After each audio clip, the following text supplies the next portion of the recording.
Hey everyone, it's Stephen Light bringing the light. And today I want to talk to you about ego versus humility. Now we hear a lot about ego. And what is this ego? What is this thing called ego that runs our lives?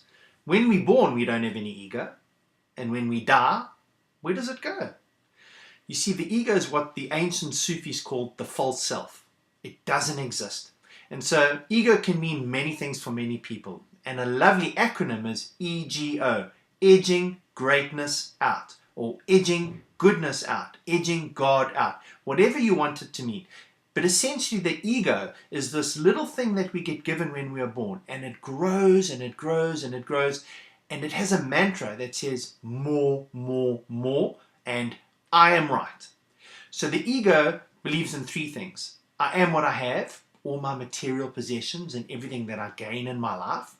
I am what I do, my title, my job. You've heard people say, do you know who I am? A very ego response. And then the last one is, I am what other people think of me. So whatever I do or say, the way I dress is very important, because what other people think of me is hugely important. It defines me. So people who value themselves by their ego, which if you notice is everything outside of yourself, tend to value who they are based on everything out there and not what's in here. And so what happens to those people when all of that's gone? What happens if you lose your job and people don't want to be around you because you don't have any money and you don't have all those material possessions? Then who are you? So placing the value of who you are on things outside of yourself, which is driven by your ego, is a very difficult place to be in. And it's very precarious because you could lose that at any time. Now let's look at humility. People who are very humble have this quiet confidence about themselves. They know who they are. So humility is about the self-worth and the self-confidence that you have in understanding who you are as a person. Humble people don't think less of themselves. They just think of themselves less because they know who they are and they genuinely care about other people. They serve people. And they serve people serving themselves. It's not about going out and giving people stuff. It really is about helping people help themselves.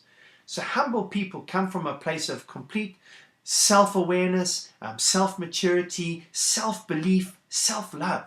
They genuinely know who they are and they care about themselves and they respect and love themselves. And that gives them the ability to care and love and respect other people. So the value of who these people are, people who are very humble, the value that they place comes from here.